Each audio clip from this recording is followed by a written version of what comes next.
Pendant des décennies, le public a cru connaître Pretty Woman. Il pensait comprendre Vivian Ward, la femme au sourire radieux, et Edward Lewis, l'homme en costume venu à son secours.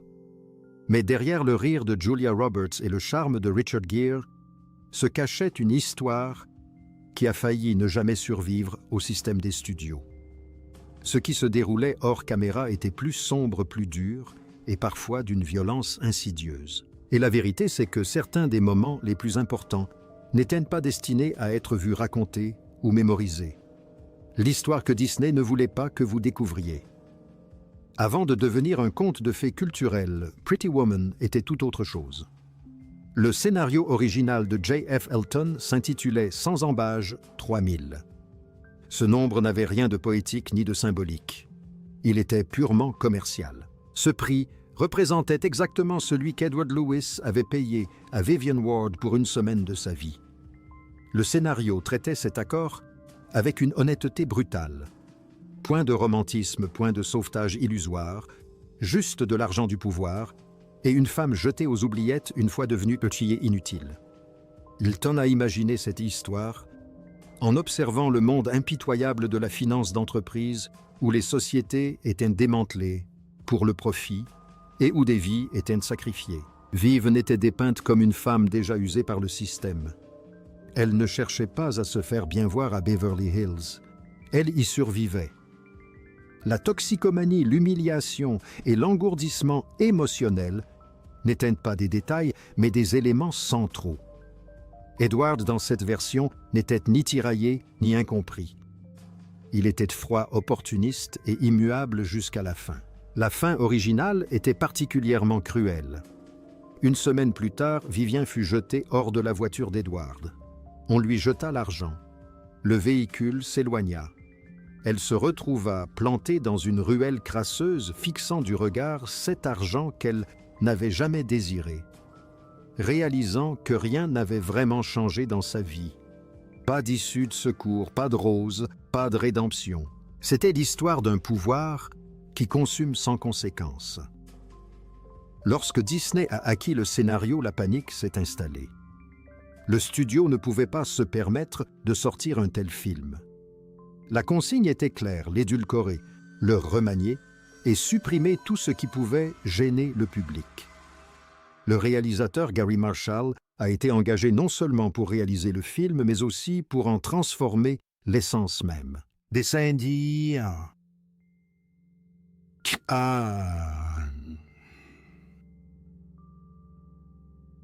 entières ont été réécrites. Les addictions de Vivian ont été supprimées. Son désespoir a été transformé.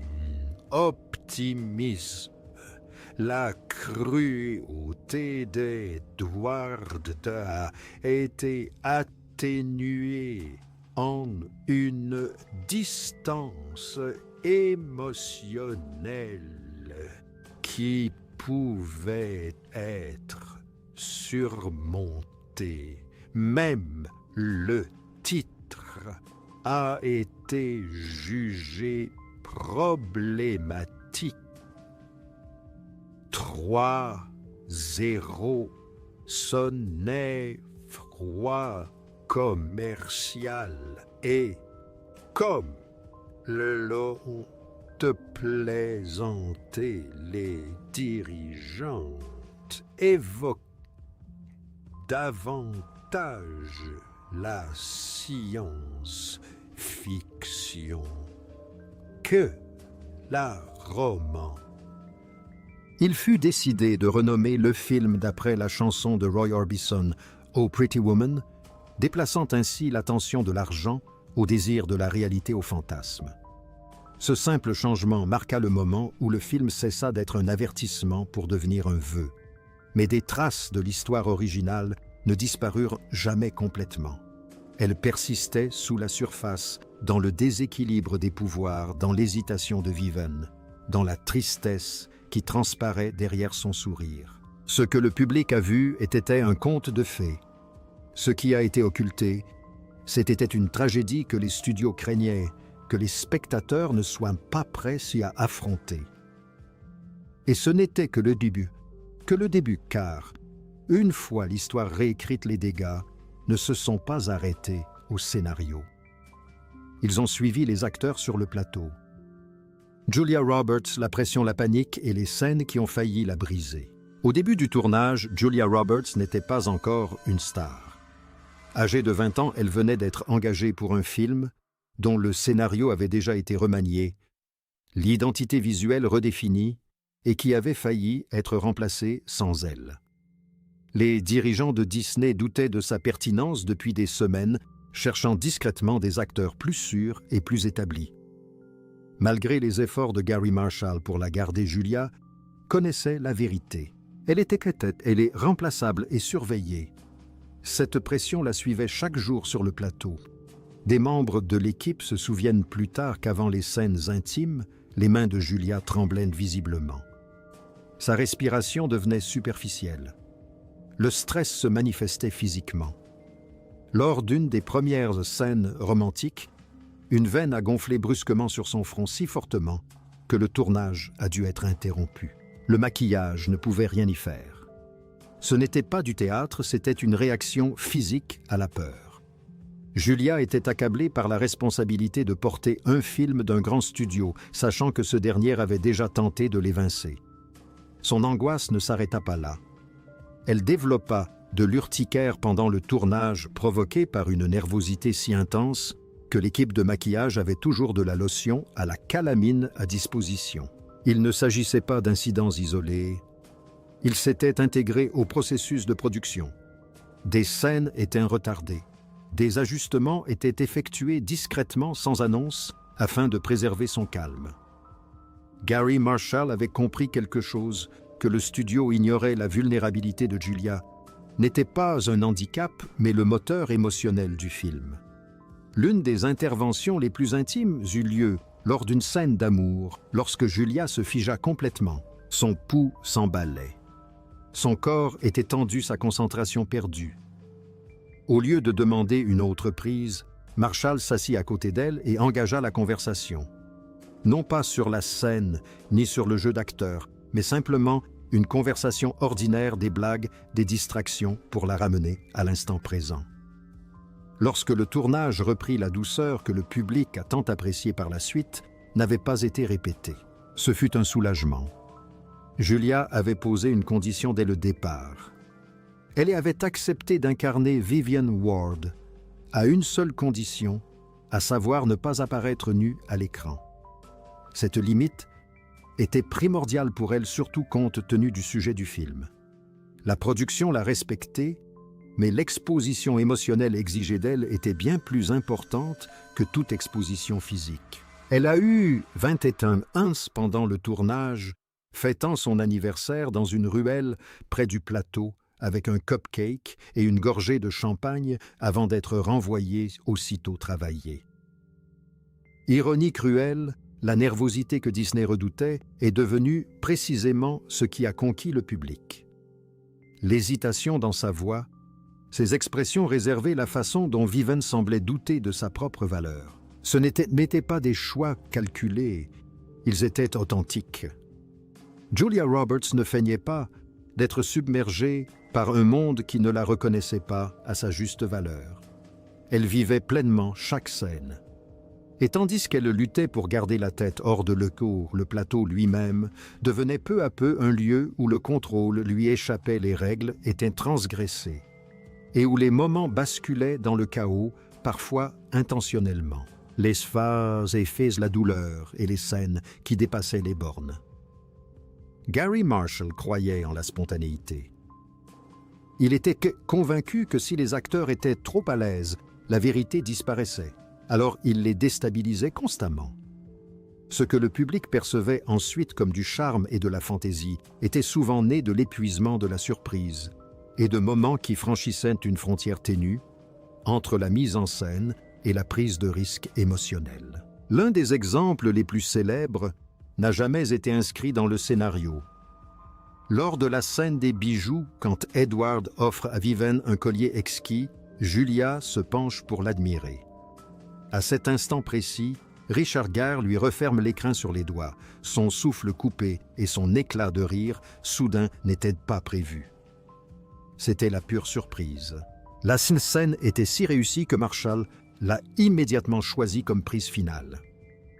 Ce que les téléspectateurs ignoraient, c'est à quel point elle était dangereuse. Le collier n'était pas un accessoire. Il s'agissait d'un véritable bijou d'une valeur de 250 $, prêté à la production sous conditions strictes. Des gardes armés postés hors champ surveillaient le moindre mouvement. Un faux mouvement, une boîte qui tombe, et la production aurait été immédiatement interrompue. Une blague innocente a failli tourner au désastre financier. La scène du bain moussant a coûté encore plus cher. Pour créer une mousse abondante et réaliste capable de tenir sous les projecteurs du studio, l'équipe a rempli la baignoire de détergent industriel. Après des heures de tournage, la peau de Julia a commencé à la brûler. Les produits chimiques ont décoloré ses cheveux, laissant des traces qui ont obligé la production à s'arrêter le lendemain pour corriger le problème. Mais ce n'était pas tout. Pendant une prise où Julia était immergée, toute l'équipe, y compris Gere et Marshall, a discrètement quitté la pièce pour plaisanter. Lorsqu'elle refit surface prête à reprendre, elle se retrouva complètement seule. La confusion et les rires qui suivirent étaient authentiques, mais ils représentaient aussi une libération face au stress, à la douleur et à la pression accumulée. Certaines scènes poussaient le réalisme à la limite du pathos. Vers la fin du film, Edward confronte violemment son avocat Philip Stuckey. Marshall avait demandé à Richard Gere et Jason Alexander de ne pas chorégraphier le combat. Il voulait de l'instinct. Il l'a obtenu. Gere a projeté Alexander contre une table avec une telle force qu'une de ses couronnes dentaires s'est délogée. Le tournage a été brièvement interrompu, mais la prise a été conservée. Cette explosion de colère brute est devenue la version finale que le public a vue. Même les scènes censées être romantiques ont été marquées par l'angoisse. Julia avait du mal à se détendre lors des moments plus légers, son rire étant souvent forcé et crispé. Marshall utilisait la distraction pour la déstabiliser, blague surprise. Interruption, tout était bon pour la déstabiliser. Le confort que ressentaient les spectateurs en voyant Viven rire reposait sur une imprévisibilité délibérée. Derrière l'apparence lisse du film se cachait un tournage nourri par la prise de risque. L'improvisation remplaça la sécurité. Les réactions émotionnelles étaient capturées avant même d'avoir pu être analysées. Ce qui paraissait naturel était tout sauf cela. La frontière entre magie et danger était ténue, et elle fut franchie à plusieurs reprises. Et à mesure que la production avançait, une autre vérité s'imposait, l'histoire elle-même était encore inachevée. La fin qui a failli ruiner le film. Même en plein tournage, l'équipe de Pretty Woman ignorait encore comment elle se terminerait. Des scènes étaient filmées, tandis que la conclusion restait indécise, débattue et réécrite en coulisses. La fin originale de 3000 avait déjà été jugée inutilisable, mais la remplacer s'est avérée bien plus complexe que prévu par Disney. Chaque version testée a révélé le même problème. Le public ne recherchait pas le réalisme, mais une libération émotionnelle. Ces premières fins réécrites tentaient un compromis. Dans une version, Edward s'éloigne en voiture, hésite, puis se retourne laissant l'avenir en suspens. Dans une autre, Viven s'éloigne seule, censément forte de son expérience, mais toujours séparée d'Edward. Ces fins étaient plus douces que la scène originale de la ruelle. Mais elles n'ont pas convaincu. Les spectateurs tests ont réagi avec frustration et déception. Le studio a compris qu'il était sur le point de s'aliéner précisément le public qu'il espérait séduire. Au cœur de cette crise se trouvait Gary Marshall. Il avait compris que la force du film ne résidait plus dans sa critique sociale. Cela découlait d'une identification émotionnelle. Vive n'était plus une figure à ne pas mettre en garde. Elle était devenue un personnage que le public voulait voir, protégé, reconnu et choisi. Marshall se retira dans son bureau avec un bloc-notes vierge et réécrivit lui-même la fin, abandonnant toute ambiguïté. Le résultat fut la scène de l'escalier de secours. Edward n'envoie pas d'argent. Il ne disparaît pas. Il revient publiquement grimpant ostensiblement vers Viven au lieu de s'éloigner d'elle. Ce symbolisme était intentionnel. L'homme qui contrôlait tout par sa richesse et sa distance devait s'exposer à la vulnérabilité, à l'humiliation et à l'effort. La réplique de Viven « Je te sauve » a complètement transformé le récit.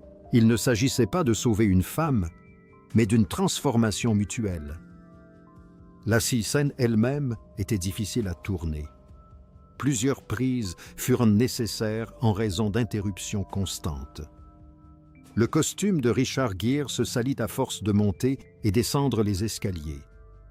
Les chaussures de Julia glissèrent dans les escaliers. La musique provenant des bâtiments voisins se fit entendre à l'image. À un moment donné, des pigeons traversèrent le cadre. La production n'a cessé de se réajuster, de se réorganiser et d'aller de l'avant déterminée à finaliser la fin. Lorsque Julia a lu la version définitive du scénario, elle a pleuré.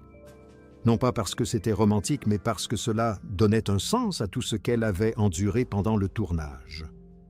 L'angoisse, la peur d'être remplacée, le stress physique, tout cela semblait soudain justifié. La fin n'a pas seulement sauvé le film, elle a aussi sauvé l'interprétation. Mais même une fois l'histoire enfin bouclée, le studio n'avait pas encore fini de contrôler le récit. Car une fois le film terminé, une autre version de Pretty Woman a été créée. Une version conçue uniquement pour l'illusion. L'illusion vendue au monde entier. Avec la sortie de Pretty Woman, Disney n'a pas simplement produit un film.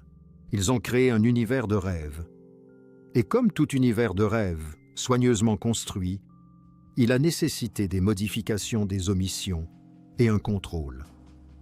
Ce que les spectateurs du monde entier ont perçu comme un glamour naturel était en réalité une version des faits filtrée par une stratégie marketing et une vérité sélective. L'exemple le plus flagrant est apparu avant même que quiconque n'entre dans une salle de cinéma. L'affiche iconique montrant Julia Roberts en mini-robe noire et cuissarde dos à dos avec Richard Gere est devenue l'une des images les plus reconnaissables de l'histoire du cinéma. Mais il n'en était rien. Rien. Le corps sur l'affiche n'était pas celui de Julia Roberts. Une doublure professionnelle a été utilisée pour la pose et le visage de Julia a ensuite été incrusté. Même l'apparence de Gere a été modifiée. Ses cheveux naturellement grisonnants furent foncés pour projeter une image de jeunesse et d'harmonie. L'affiche vendait la perfection, non l'authenticité, renforçant discrètement la conviction de l'industrie que même son actrice principale devait être remodelée. Ce même instinct influença d'autres décisions. Ferrari et Porsche refusèrent seulement que leur voiture apparaisse dans le film en raison de son sujet, craignant d'être associé au milieu des escortes. Lotus a pris le relais en fournissant une imitation argentée. Après la sortie du film, les ventes de ce modèle ont explosé dans le monde entier. Une objection morale s'est transformée en succès commercial, rappelant que Pretty Woman n'était pas qu'une simple histoire, mais une véritable force de frappe. Le choix des lieux de tournage était tout aussi stratégique. Les façades de boutiques de Beverly Hills, les hôtels de luxe et les restaurants chics ont été filmés au milieu de rues réelles, souvent sans autorisation. Les scènes étaient tournées rapidement et discrètement parfois, l'équipe se dispersant avant l'arrivée des autorités. Ce qui paraissait impeccable à l'écran était souvent capturé sous pression avec une marge d'erreur infime. Même les plus petits rôles étaient intégrés à un univers rassurant plus vaste. Un serveur qui sauve calmement Viven de l'embarras lors de la scène de l'escargot prononce la réplique « Ça arrive tout le temps ». Ce même acteur reprend cette réplique dans d'autres films de Gary Marshall, tissant discrètement un univers où l'humiliation est atténuée et la bienveillance toujours présente. C'était intentionnel. Marshall était convaincu que le public avait besoin de douceur, même fugace. Avec la diffusion mondiale du film, ses origines plus sombres ont presque entièrement disparu. La fin originale est tombée dans l'oubli. Le destin tragique de Vivant. Effacé.